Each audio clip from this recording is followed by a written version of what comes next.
What was your inroads into comics, Nathan, when you were younger? So I think the first comic book I ever read was a Transformers comic book, and it was readily available. I lived in a small village, but the local shop would always stock a couple of comic books. Battle and Transformers, were amongst them. Whereas I didn't have access to, say, toy shops, and watching cartoons on television was a once a week opportunity at that early age. And so comics quickly became my focus, as it were, of my youth, and it sort of never left me. So did you, I'm assuming you bought the Action Force comic at some point? Yeah. Oh, yeah. So prior to it being Action Force, it was a comic called Battle, which then became Battle Action Force. And then I think the licenses changed and Marvel got their hands on Action. Yeah, I know it from the Marvel version, to be honest. Right. I know Battle and Battle Action, but I assumed that it's good that you got into it that way, but I assumed, like with Transformers and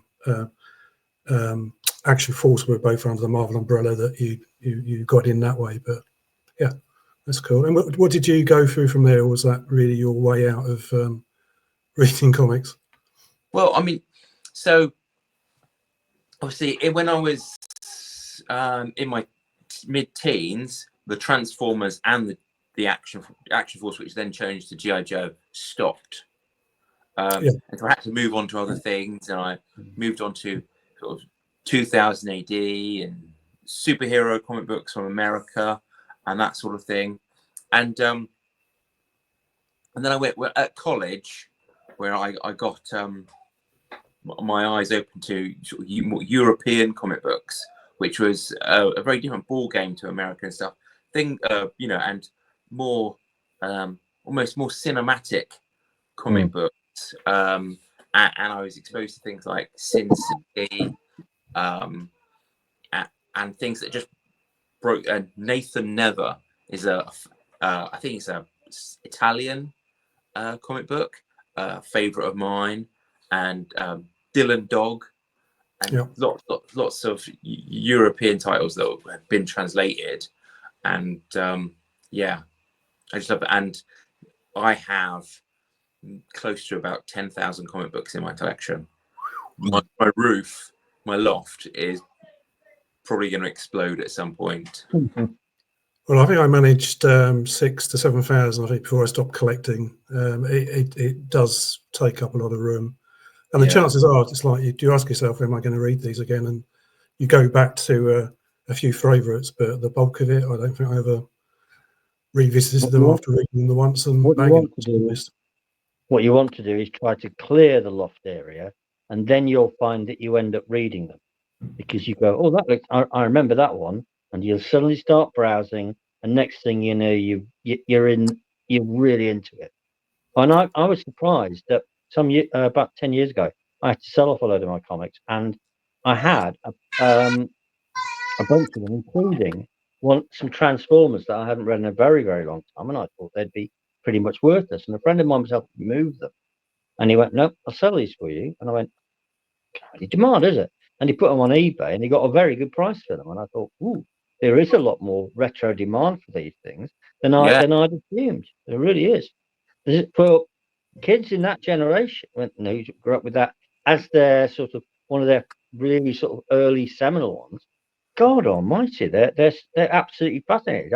I sat with some students of mine to be a teacher, in a pub, and they got into a hell of a ding dong about sort of Transformers history, and I'm watching them going, all past my sort of era, but it was fascinating to see how engaged they were and how they felt about the characters. Really fascinating. So we've obviously touched on your interest in comics, Nathan. When did you start drawing strips? Was it really, in that period of time, or did you, just drift into it? So I grew up drawing, and in fact, my father was a draftsman, and so he would always have in his studio a drawing board out and pens, lots of paper, and so it's something I had access to at a very early age, and I sort of took it for granted actually that learning to draw on a board with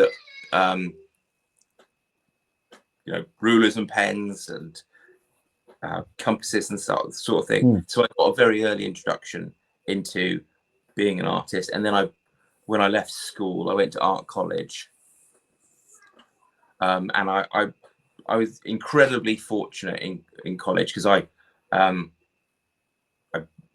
did dreadfully at all my exams, and all my college applications, all my university applications, I got rejected, and then and I thought to myself, oh, I'm not going to college now. And then through clearing, I got a place, and it just so happened that a very famous comic illustrator was going to be teaching at that college, and so there was a number of coincidences that coincided, and Ron Tyner, who worked for 2000 AD and some really big titles from the 70s and 80s, got to teach me, and I got a good grounding in storytelling in comic book form from him, and I'm ever so grateful to him for everything he taught me. You seem to have a very strong sense of 3 dimensions. I noticed that in a lot of the compositions, and it's almost like the shot composition, or things like the perspectives, where you're getting things like the chases down the street, and it gives a sense of scale and position. That's that you've clearly visualized that, worked out where things are going, because it's not like you're looking at something which you see in some comics where it's like a pantomime flat basically, and people are moving around in the foreground. I found, because I did some quite a lot of green screen filming and directing, and I found that I was thinking far too much in 2 dimensions. I'd have a back plate, I'd have some little objects in the foreground, and just adjusting my thinking to think in 3 dimensions took quite a lot of work. And it's something I noticed, therefore, when you see it being done in an interesting way, and particularly when you've got it mixed with action, you sort of get the sort of sense of things around you, moving towards you, moving away to you. So, and it's interesting, you say that you've got a draftsman's background, because there's precision in the way you're drawing it as well. It's sort of like there's a clear basic, clear strong understanding as a basis, but for composing it. Oh, thank you. Yes, and I think because it is set in a real world location, I often try and include the background as part of the story, whether it's a dockyard, or centre of London, or a famous bridge, and that sort of thing. And so I think, and I think because I want the action to, or in Wales, so some of it happens, because I want the action to be sort of driven by things other than the traditional sort of comic book conflict of 2 people punching each other.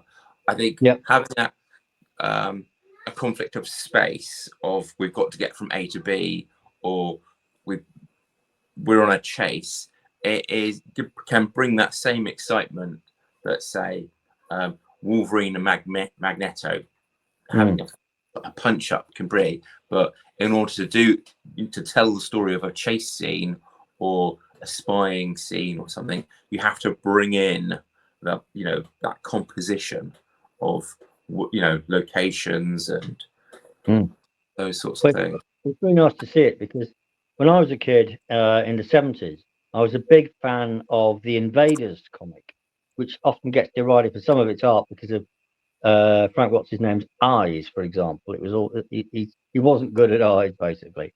But you see it. There's quite a lot that happens in London in one part of the run, and it's clearly an American's understanding of London, because you get things like cars driving on the wrong side of the road. You get landmarks that are in the wrong place, and so to see the stories being set in an accurate 60s London, I think is, again, for me, it's one of the selling points. Oh, jolly good. Wow. It works, because the amount of things like you end up looking for things, you get things like that bloody Bobby's not dressed right and things like that.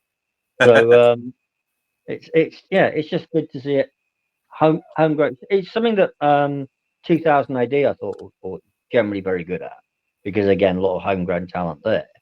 But yeah, it just stands up, and again, it's got a different look, as you say, to the American comic books and their sort of, which became the dominant style. And I'd agree with you about the Continentals having the cinematic sort of style to it as well. So I think they're all good influences. Right. So is Britformers 1 or issue 0, was that your first attempt to actually get a project out the door, Nathan? Yes. So Britformers 0, that was the first comic book that I had self-published. I'd worked on several comics beforehand, as well as I was quite big into the role-play games industry. So I drew Judge Dredd role-play game, an official one, and I worked for an American company who focus on biography comic books and stuff. And I had done fanzines for lots of things. Like I've done a Transformers fanzine, I'd done a Judge Dredd fanzine, and so I had lots of experience prior to Britformers, and really this was my own.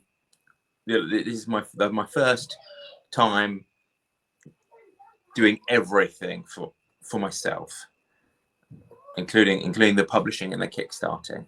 Yeah. And how did you meet Bertjan? So, I mean, I think you co-created Britformers with him? Or? Yeah, so myself and Brecken, we worked out, we were both Transformers fans. He worked in an office and I was a security guard. And so obviously I had to sort of play the tough guy routine a lot of the time.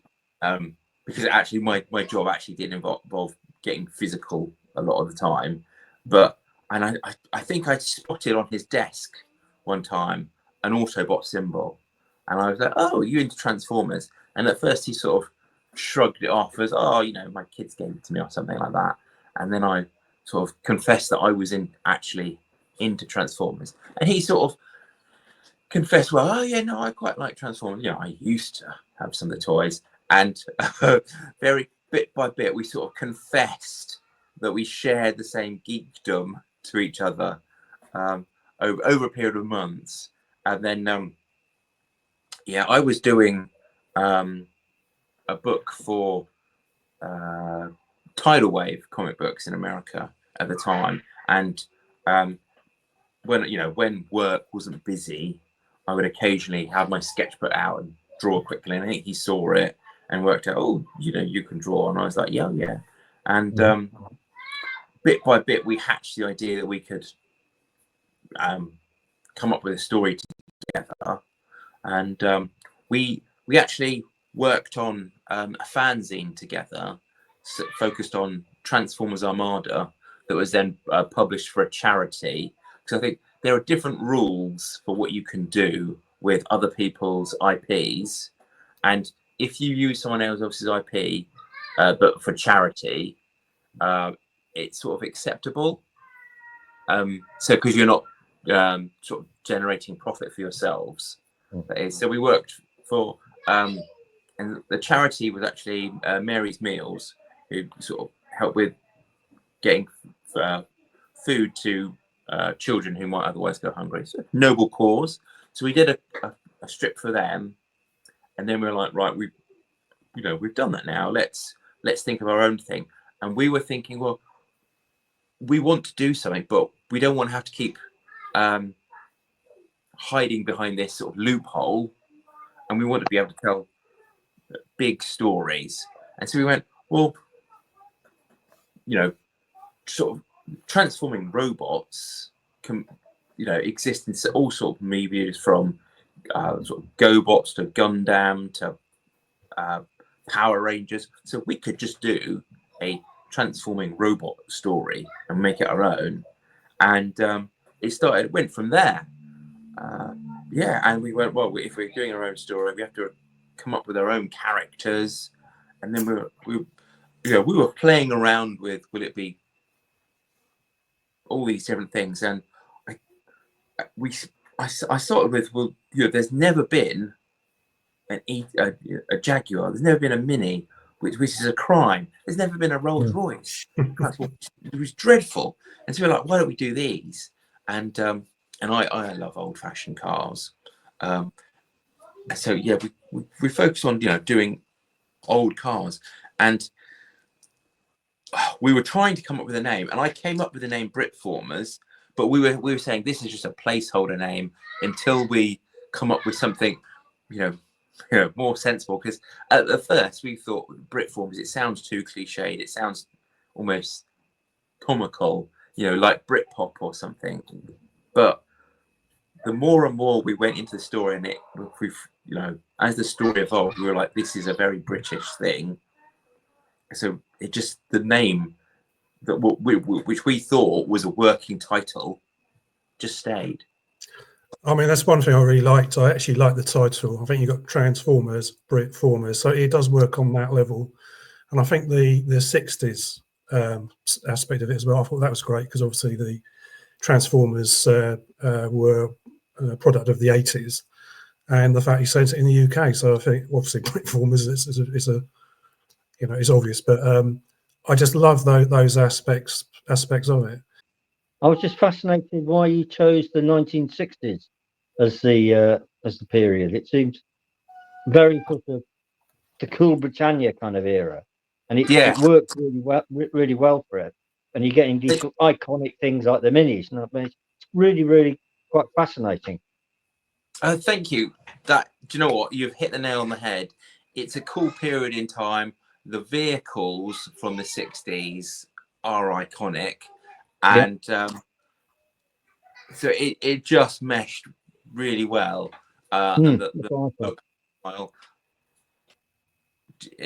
You know, I love the cars, and as you see here are two of the stars of Britformers, and so having 1960s cars just made sense.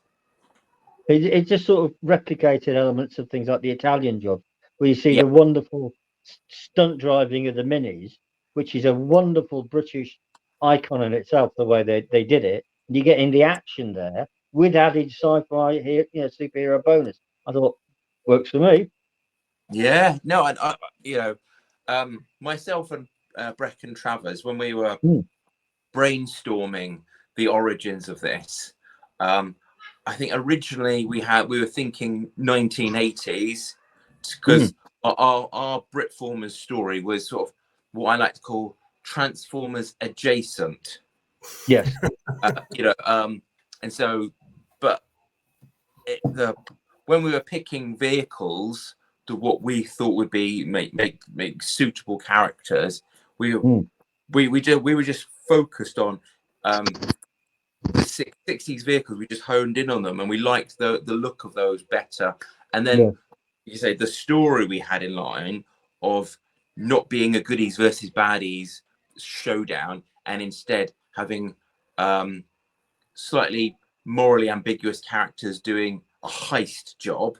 It just fitted into the 60s, and adding it, you know, like replicating the Italian Job, and having things like the Great Train Robbery and the I can't remember the name of the London bank job in there, and all and the Cray twins, although we obviously haven't used the exact names, having those real world elements in the story gave it a sort of an air of authenticity and slightly more credibility. I think it brings it credibility to the story.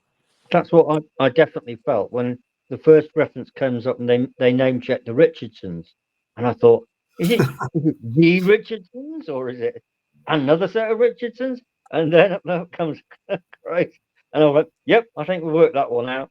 It's great characters there, and it fascinates me because I always thought that Bridger in the Italian job was definitely, shall we say, Cray adjacent there. He's sort of like, he's got that kind of the crazed in prison kind of feel about him, with a very sort of British feel. And, yeah, it just adds more dimension. And the vehicles, I think you're right. They've got more curves and more aesthetic beauty to them. By the 80s, it's all become rather blocky and a little bit generic. And I think the 60s gives it a much richer flavour. It's very, very good setting to go for. Of course, the other thing about the 60s is the cover. Nathan, I can't remember if it's on the issue 0 or the issue 1. It's the one where it's a Japanese poster. I can't now remember what film you said it was from, but yeah, that was the Japanese poster of, I think, Bullet. Oh, Bullet! Movie. That's quite a famous poster. Really, really nicely done. I think the fact that Nathan used the Japanese one, I think, was quite sneaky.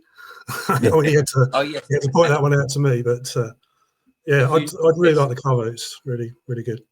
On the Japanese poster homage, lots of writing that in what's a Cybertronian language, and so for real fans of the Transformers, they can translate all that text, and it brings an added dimension to the story.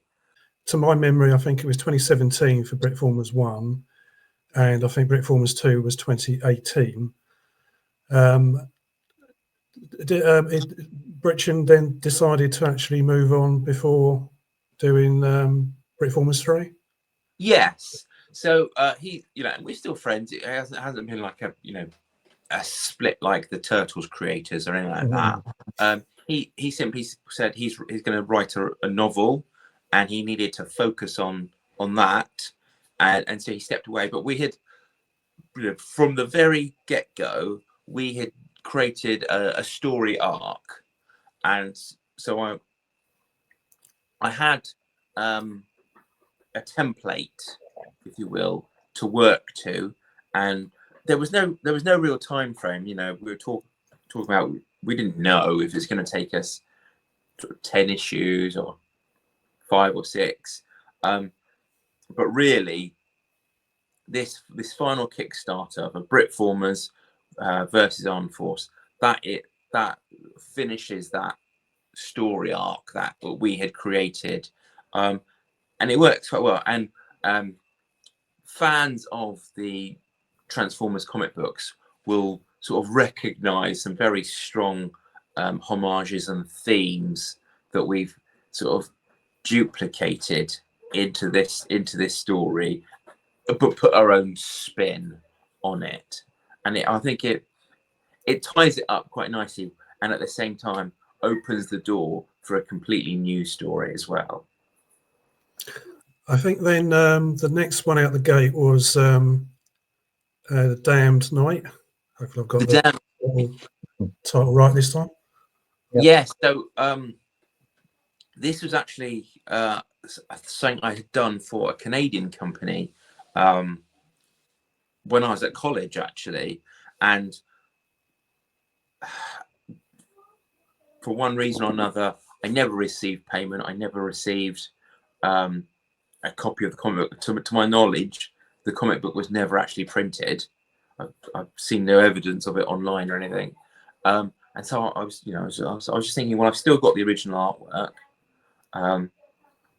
Why don't I letter it myself and do a Kickstarter, so that the month or so that I had spent drawing it in my little student accommodation, 1-room bedsit, at that time wasn't wasted, and suddenly I could get it right. And although I look back at that artwork and go, oh yeah, it's not quite as well formed, and not all the anatomy is quite as good as I'd like to, and maybe some of the storytelling isn't as sophisticated as it could be. I thought it's still a good story, and so I just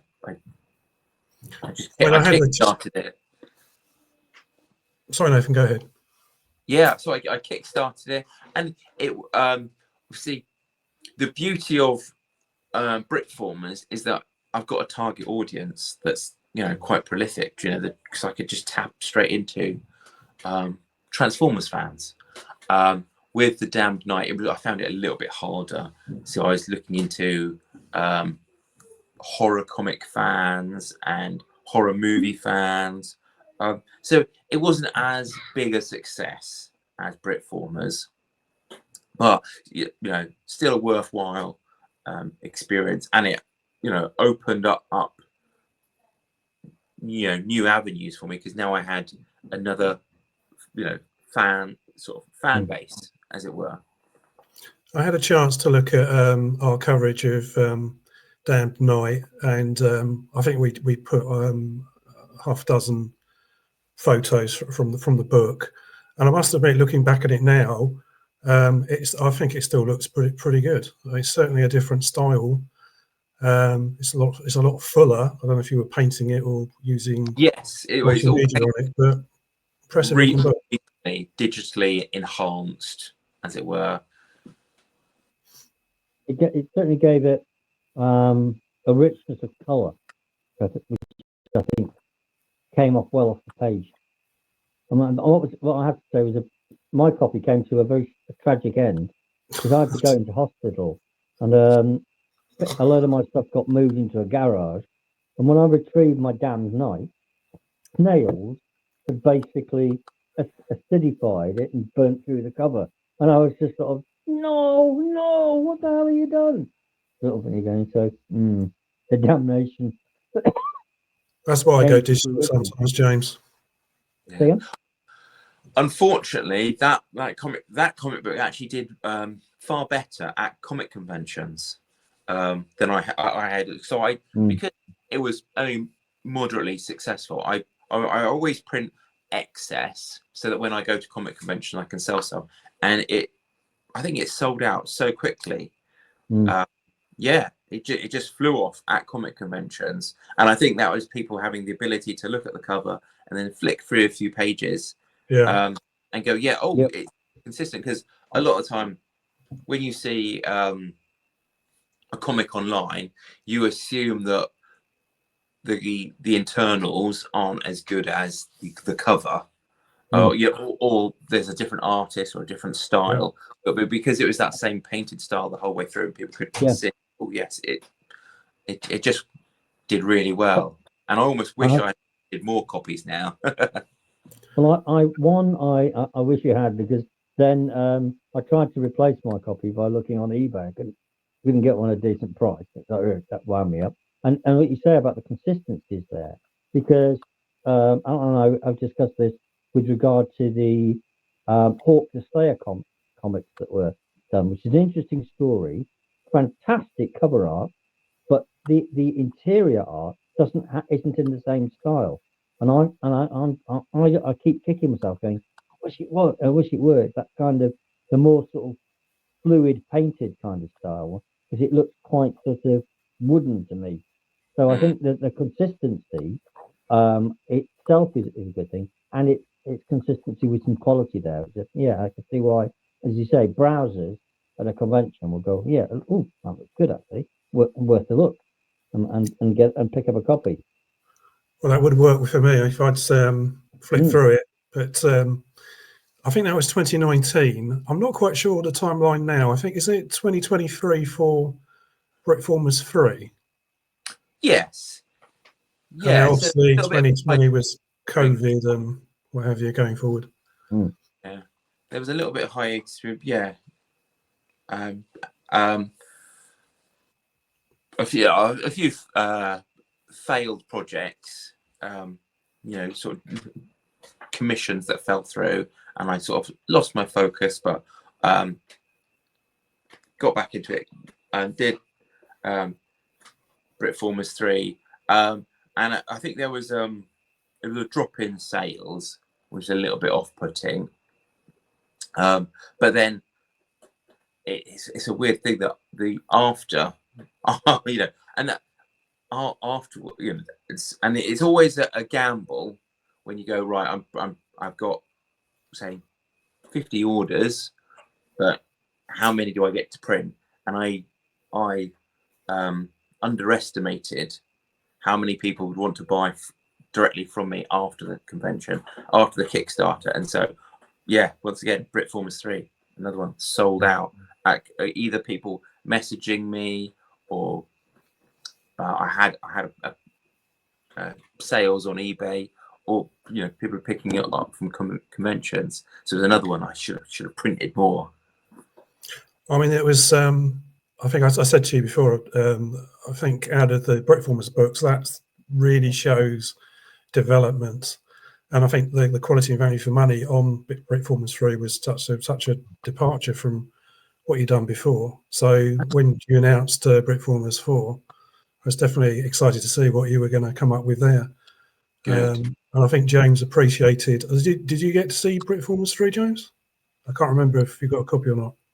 I've got to say also, though, that in terms of the earlier releases, definitely appreciated the little magnet. Oh, wicked! It's great little thing to stick on your fridge, and also it felt like 2000 AD when it launched, putting on things like, you know, like that. But even they weren't doing things like plastic magnets and things like that. It was more like, well, plastic whirly things and sort of flapping bits of cardboard kind of thing. So, you know, it was, again, it's just a nice sort of one, nice to have as a sort of free gift, and two, it had a little bit of resonance to it. So I thought that worked well. Yeah, well, no, I wanted to replicate that sort of that nostalgia, whereby there's a free gift on the cover. You know, on the inside page, there's like a previously on Britformers page. Yep. Then halfway through, there's a letters page, and some of those letters were genuine. Obviously, didn't actually come as letters; they came as comments that I had received online, and I was simply replying to them. And then on the back page, there was like a faux advert for a toy or something. Yeah. And then in the last book, there was actually a genuine advert for a toy customizer. And yeah, I wanted that genuine feel of what it was like to buy a comic book aimed at children when we were young, albeit with a sophisticated story. I think the thing that the sophistication that my brain struggled with a little bit at first was how complex the characters are, and they've got really quite complex backstories and motivations. And as you say, they don't fall into black and white kind of goodies and baddies. And then you look, I found in particular, it's the fact that I read the story, and then up comes the character portrait, and I go, I've got to go back now and reread it to see if it actually fits in with the model, and if it adds to my understanding of what they're doing. And it's interesting. And again, there's something. It's more to it. It's fairly standard in things like Marvel and DC. They'll do an issue, they'll have the story, and they'll have a character portrait at the back. But the character portrait doesn't really go into that degree of subtlety and nuance about them. It's just sort of like, here, it is a bit of a summary, like from a handbook or something like that. Occasionally, it'll recap or introduce a plot theme. But no, the characters, I found myself struggling, going, I was trying to get my head around Chaperone. I'm struggling a bit here because there's sort of these hidden aspects to his character that they're not allowing him to sort of reveal. And yeah, I'm thinking, what to find out? Again, I suppose it's dramatic tension, isn't it? You want to find out what they're going to do and whether they're going to keep acting in the consistent kind of way. Yeah, it works well. Thank you. Not at all. Yeah, what I was mentioning there, James, was in Britformers 3, there's a character who looks like Roger Delgado. Yes, yes, I remember you showing me it. Yeah, I'm a huge Delgado fan. right. I think the next stage, I think, Nathan, is something that was potentially very, very exciting, but then proved not to be. And I'm talking about the strip-in Amiga addict, the Magnus the Hyperman. Can you tell us a little bit more about that? Yes. So it was through Britformers that a writer contacted me who was based in Ireland, Adrian, nice guy, and I'm sure he had really good intentions. And he told me he had worked for this retro computer games magazine and arranged that we would do a strip that would, be a one-page strip that would appear in every issue. And I thought that's brilliant.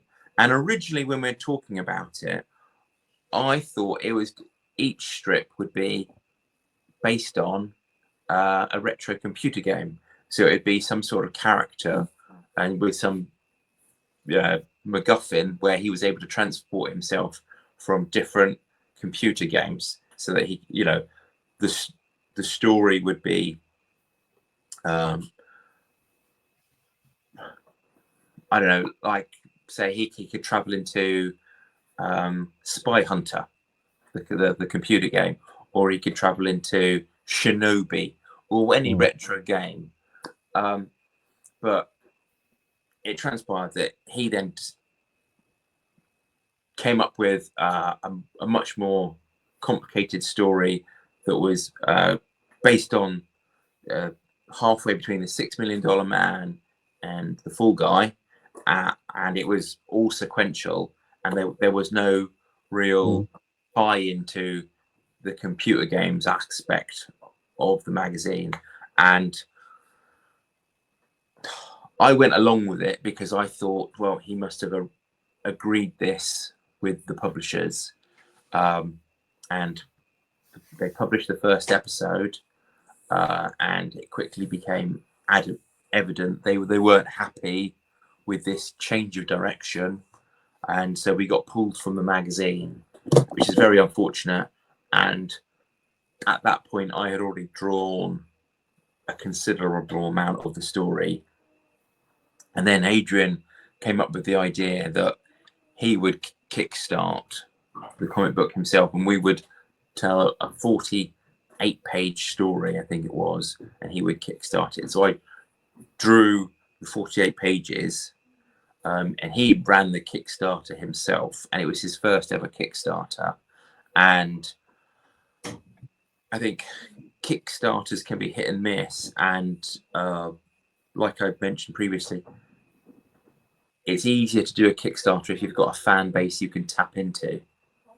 And the $6 Million Man comic book fan base isn't that big, and the Fall Guy comic, and then because there was a Fall Guy comic strip in my youth actually, and I remember having some of those comics.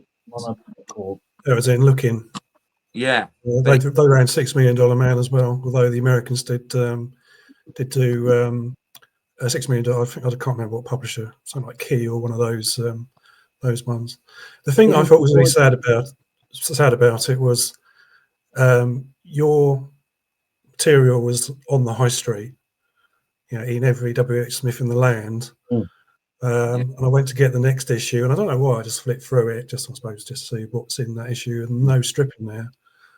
And I think I contacted you on about that, because I was wondering, because I don't want to promote a computer magazine if there's no, comic interest for the readers. We're not, we're not that sort of page. Sure.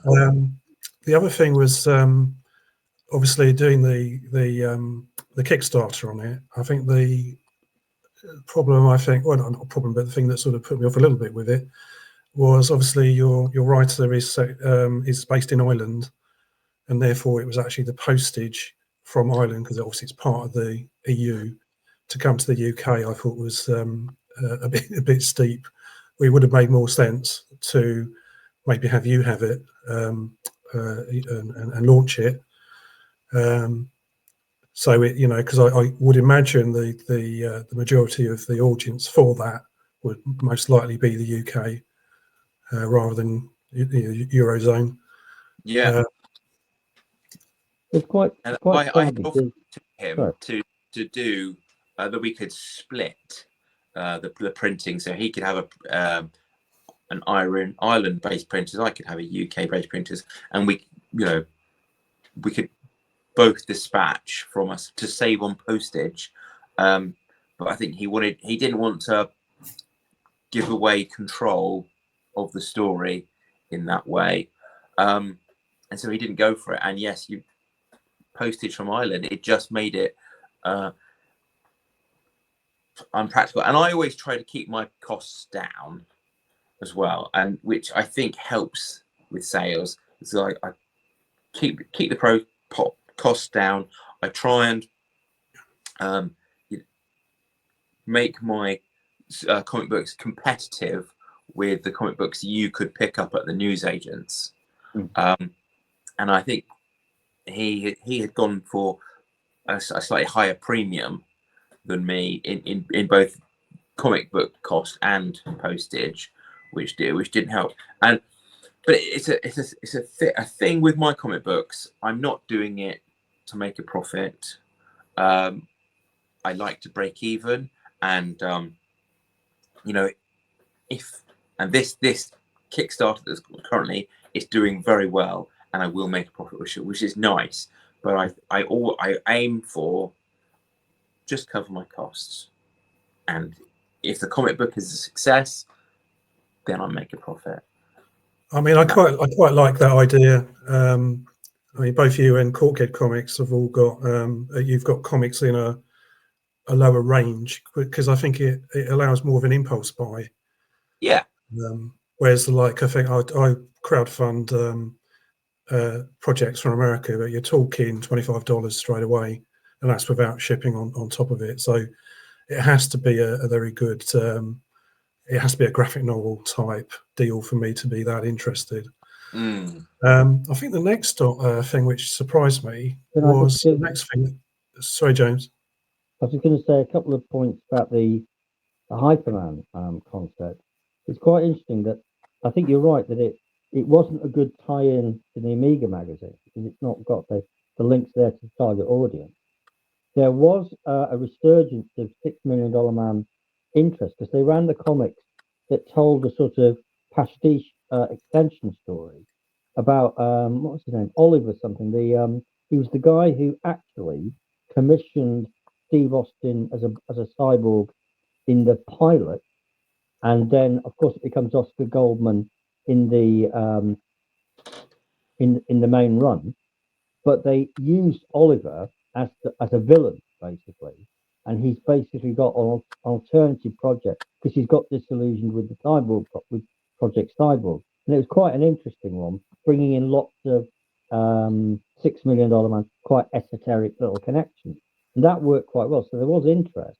And the other thing it reminded me of was 2000 AD's Mac 1, which was basically their attempt to replicate the $6 Million Man, who ironically was an attempt to replicate Superman, but they couldn't get the license for it. So this idea of this sort of this superhuman male. And Lee Majors was a great sort of casting for that. Do you know, by the way, bit of trivia, that what was his name? Monty Markham, the guy who played the $7 Million Man in that iconic episode with the arm wrestling in a restaurant, he was the original casting for the $6 Million Man.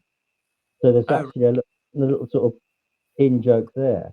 But I think, yeah, interesting idea. And particularly, I suppose the problem now would be that the technology's advanced so much that sort of like Bionic Man technology from the 70s would seem a little bit old hat. And you wonder how, I don't know, Steve Austin keeps up his repair bills because of the technology, and it will need retrofitting and such like. But no, it's an interesting concept. Again, I think you're right that you've got to pitch it right.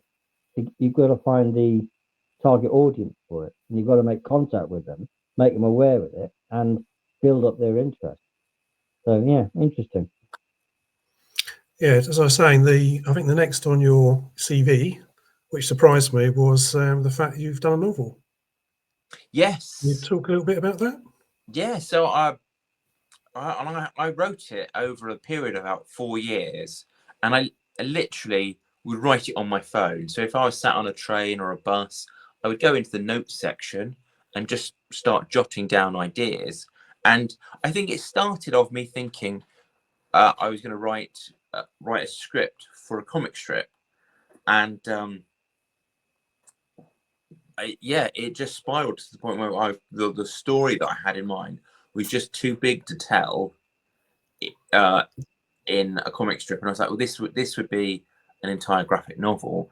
And I was thinking, well, a graphic novel would take me, like 100-page graphic novel would take me maybe a year to draw, and I thought it's just too much.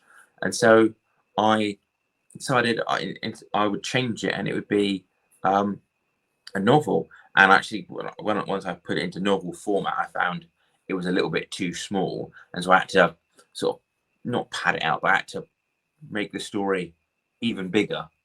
I had to expand on it and write in a different style and become more descriptive in order to make it really fit that word count that made it deserving of a novel. Hey, would you like to mention the title? Yeah, sorry. So, and the title, once again, the title was something that I was playing around with, and I thought, well, this is my working title, and I'll come up with something. And I just end up liking the title too much. So it's Troop Leader Windrush, Rocket Troopers Don't Retire. And it's Rocket Troopers Don't Retire because it was, which we haven't mentioned here, I'm ex-military, and I had a lot of sort of feelings and emotions and conflicting opinions about how I left the army. And this science fiction story kind of tells the story of someone else going through that process that I had, but in a more cinematic and bigger, grander way. And did you paint the cover of that? Yes, yeah. I thought that cover was amazing. Oh, thank you. And I did 2 covers actually. So one for the trade paperback, and one for the paperback, and one for the hardback version. And it's also available on Kindle as well, and you can pick it up from Amazon. Yeah. I guess that Sorry, James. I was going to say, quite interesting when you move from, you say, a novel, a written novel, which is often using a telling mode, and not so much description, so that you increase the substance and word count by adding more description as well as more plot there. It's quite interesting because it was a point I was discussing with some other writers about J.K. Rowling, because when she started off writing the Harry Potter book, Sequence used a lot of telling mode, and it wasn't over descriptive. But what happened was, as she got as the books began to be filmed, you can see that she writes far more visually descriptively, even to the point where she's essentially visualizing CGI effects that she wants to be put in there, and you end up that the thickness of the novels expands enormously. When you go up to Order of the Phoenix, suddenly it's like that, and she's clearly got an editor who hasn't got the nerve to say, "Could we get it a bit shorter?" It's like it's a little bit too big there. But I think it's very interesting when you do this, because, as I say, telling mode is far more condensed, but equally you've got a strong artistic and graphic ability, so you're able to draw on that mode as well, without it becoming just padding. I think it's a very useful ability to have, to be honest. Oh, good. Well, I think that brings us on to the main subject tonight, which is Britformers 4. Yeah. I haven't read it, but I have actually gone through the PDF that you kindly sent us, and it's actually, again, it's a good looking book, and certainly looking forward to be able to get 5 minutes to sit down and read it, and certainly looking forward to receiving the physical copies in due course. What can you, your spoilers notwithstanding, what can you tell us about this particular release? So this story, it really is the climax of that story arc that I'd already spoken about, and it for Transformers comic book fans will recognise a story that I'm sort of pastiching here, but with a a twist that hopefully has a little bit of shock value to it. And so there is a sense of tying up loose ends and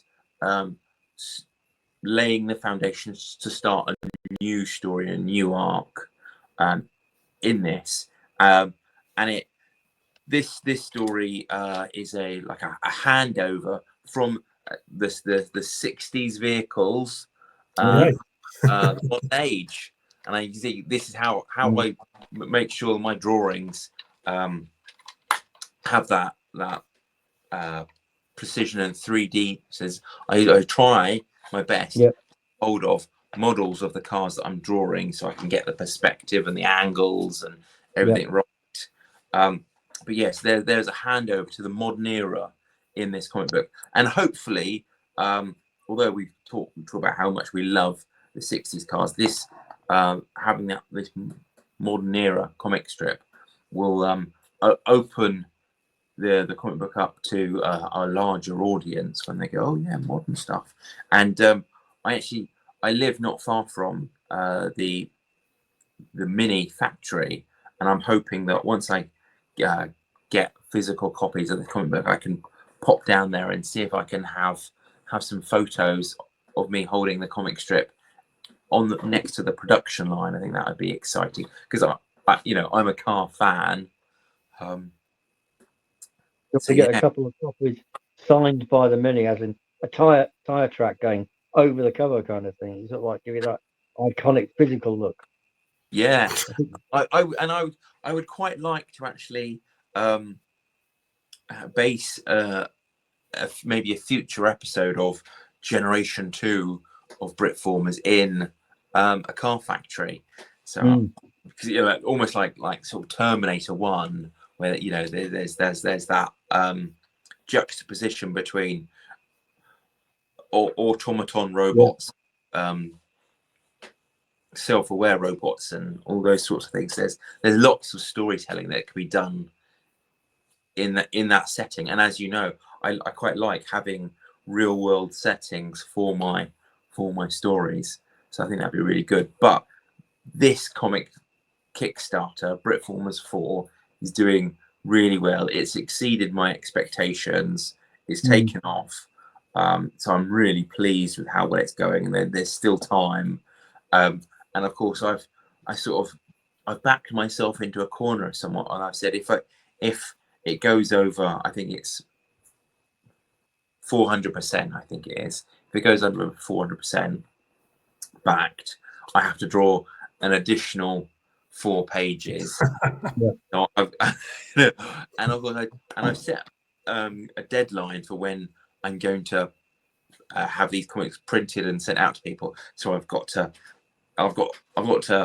start drawing now in anticipation for the book going over that figure, because I think it will go that way. Well, I mean, from what I've seen, you've reached the existing stretch goal, and you've been able to extend that, and it's given you the freedom to write a new story. Is that correct? But, to work into it. So I had in mind a future project for a different set of characters, very different to Britformers, villains. In fact, I wanted to do almost like a horror story villains, and I didn't want it to do sort of the Saturday morning cartoon style villains, where we, pink the brain, try to take over the world. I wanted to do really nasty villains, because it's something you don't see a lot of, you know, in traditional comic books. And there's no real point me doing a goodies versus, you know, not that bad baddies story, because if someone wants to read that try to take over the world story, they could just go to a regular comic stand, whether it be in W. Smith or a comic ship, and pick up that story. So I needed to be able to, I want to be able to tell a different story that people can't get on a newsstand. So this is going to be a darker story, and I had it in my head, and there is tie-ins. There's I sort of in issue 4, and there was a slight tie-in in issue 3 where you didn't actually see the villain, not much, but you're aware of the potential for a sinister villain. Yeah. And so I've been toying with the idea of having these characters, and now it looks like I'm gonna have to actually draw them now and create. And so that actually I'm quite excited about now. So yeah, the next series I do after Britformers, I haven't quite worked out what the title is, and maybe you could help me, or maybe your listeners could help me. It's evil transforming robots, and I was thinking of either going Psychons with a CH con, or Psychons with a CON, or Psycho Cons. I just don't know which one looks better, which one sounds better. That's a tough one. I'll have to think about that one. But so that's for the future. Is there anything else that you'd like to do going forward? I mean, obviously you've got your novel out. Would you be looking to do a follow up of that? I've already started writing my sequel. I think I'm about 4 chapters in. I've learned so much from the first novel. And I listened to lots of seminars about writing. I've watched lots of YouTube videos about story structure, and so this time, instead of writing it sort of in a linear fashion, I wrote just chapter headings and came up with maybe just like a sentence per chapter heading. So I got the whole story. So I think it'd be a more coherent story this time, and it's in fact it's a prequel to Troop Leader Windrush, and it's going to be called Trooper Windrush. So it's the start. It's the start of this character's career in the army. I remember some years ago. It's one where I met Alan. I was involved in running a convention called Strange New World, and we had Pat Mills as the guest of honor. And I remember asking him a question, which was about the use of the hero's journey arc in plot development, and the pros and cons of that. How you get the benefit that it resonates with a lot of your audience, so you get mass market, but it tends over time to produce very, very samey narrative. So it becomes predictable, and you don't get it. And that's one of the reasons why I often like things like French or Russian cinema and things, because I can't predict what's going to happen to it. It's coming in at angles that I can't predict. Whereas a lot of the Hollywood material strikes me as being, it's been basically built on a set Meccano pattern. So I was just wondering if you would were looking to maybe develop the Windrush Trooper, Windrush, etc. In other media like television or cinematic adaptations, anything like that. Yeah, and do you know, I love actually reading about the hero's journey sort of story structure, and I think knowing the structure gives you ability to split away from that structure. Whereas, and I see because lots of audience might be aware or subconsciously aware of this story structure, I was able to sort of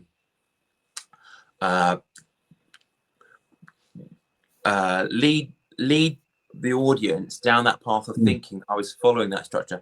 And one of the plot points of the hero's journey is the costume change.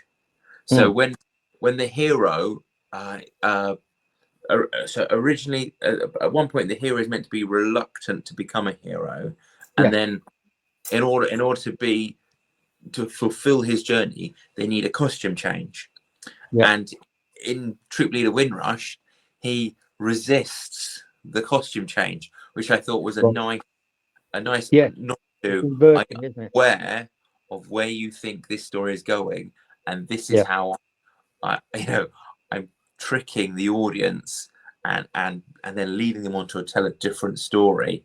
But I have actually, I have a friend of a friend who put me in touch with, I shan't name them, an actor who I think would fit this role, and he has a development studio, a production company, and I've got in touch with them, not about making a movie, but saying, is this something he would be interested in, maybe doing an Audible role?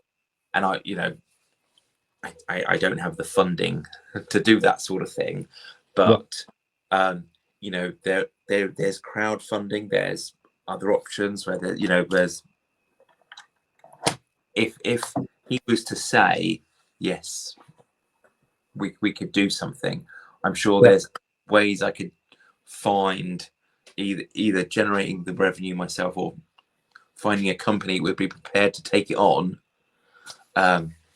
for a share of the profits. So watch this space. Definitely. Excellent. As Corkhead discovered, all you have to do is ask. They managed to get Craig Fairbrass to be the face of Hardcore Hair, which I didn't see that coming, to be perfectly honest. So I must admit, when he showed me the cover with him on it, I physically jumped back, and I'm in a wheelchair. So it was quite striking to see him, particularly as he's sort of so well known for playing these very, very brutal characters. And then you see him in a big rabbit costume, and it's just like, whoa! And it's an image that I won't forget it anytime soon. But it again as you say, it shows that with quality material, people are prepared to sort of take a bit of a risk with it and throw their hat into the ring. I think that's really good. And it also is good because it stops it just being, I don't know what they'd say, like a sort of churned out sausage kind of thing, sausage machine from the usual stuff with the writers who are just writing to very, very limited specifications. So all good. Right then, so with Britformers 4, how long's I don't think you've got that long. Have you on the Kickstarter at the moment? There's 2 weeks left. It's 2 weeks. Okay.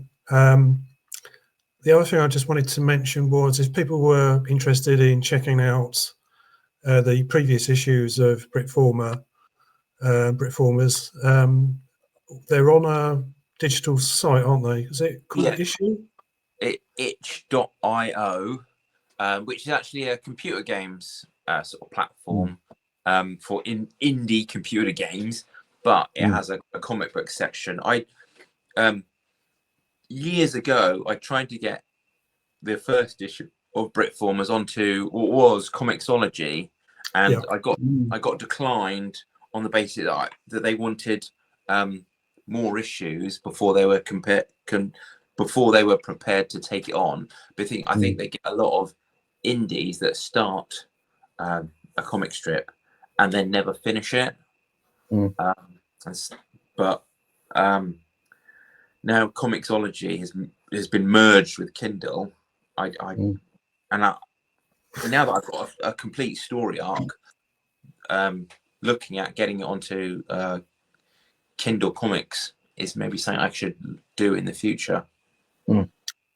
Yeah, don't get me started on comicology and Kindle. Would be all night. But yeah, that would be a good option, I guess. But what I'll do is I'll put links to the Kickstarter and to that site. Actually, I can't remember the name of it.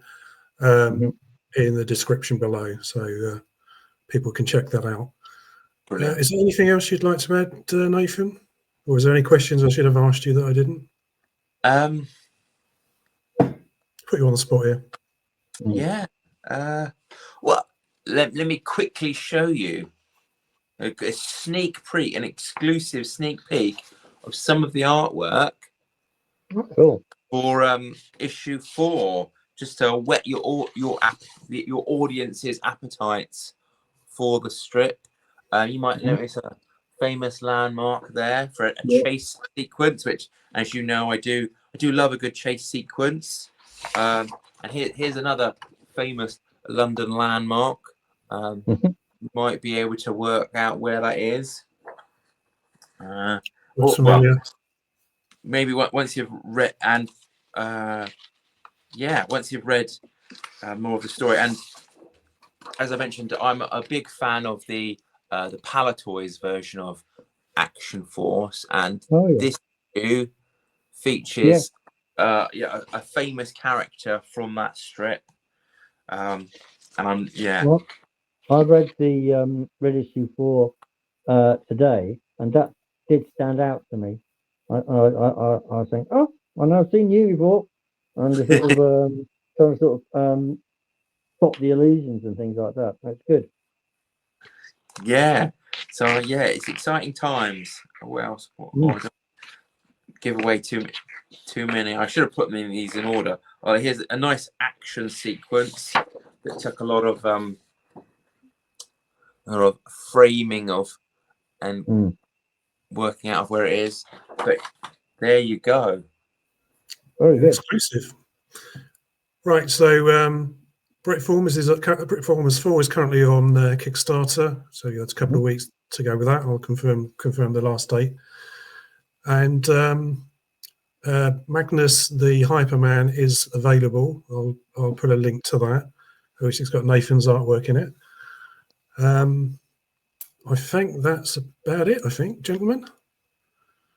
You got further questions, James? Otherwise, I think we will wrap up. Well, I have to say, I never possibly before I expire, I definitely enjoyed reading Britformers and going back over it to sort of prepare for this evening and reading 4. Although I read it a bit faster than I'd like to, and I'm trying to read it on an electronic format. For me, is not as good as the physical, because you can sort of. It's always bugged me that with electronic documentation. That it's almost like a little window. You're moving around over what I think of as the physical document. So you're never seeing the whole thing in all its glory at full resolution. And some of the compositions of your pages really need you to see that, and not just a sort of zoomed out PDF page. But no, I enjoyed it. I enjoyed the sort of as I say, the period feel, the artwork, and the complexity of the characters. I'm still processing that, to sort of to try and understand them. And I've really enjoyed chatting about it with you and sort of discovering the links and the motivations behind it, where you're going, and also learning about the business side of setting up Kickstarters and such like. So yes, thank you very much, Nathan. It's been a pleasure. Oh, well, thank you guys for having me. It's wonderful to have backing from people, and you've been great friends to me. That's very kind of you to say, Nathan. We do enjoy talking to you, and you've joined us. I had a quick look. I didn't listen to them. I had a quick look at when we did the podcast, which was 2017, 2018. And I don't think we did anything for the Britformers 3, but I think that probably caught us by surprise. Although I don't think the three of us were in a position where we could have done anything, but things seem to be settling down now. So it's great to be able to help support you on Britformers 4, and we wish you all the success in the future, mate. Brilliant. It's Thank you strange to think it's gone on so long, I think it predates COVID. You know, we're one of the world influencing events, and it goes back, you know, several years before that. It's kind of like, oh, now I'm getting a sense of historical perspective. It's giving me a few jitters. Well, the Britformers one was 8 years ago. I do find it hard to believe it was that long ago. Thank you. As the saying goes, you made a happy man feel very old. Very old. I think on that note, I think it's time to say goodnight. But thank you again, Nathan, for joining us today. Do keep us posted with your future projects. We'll give you a couple of plugs during the week, and my camera keeps turning off. We'll give you a couple of plugs during the week on the page, and we're wishing you all the best, mate. Thank you so much for joining us. Take care, and we'll catch you another time. Cheers. Thanks a lot.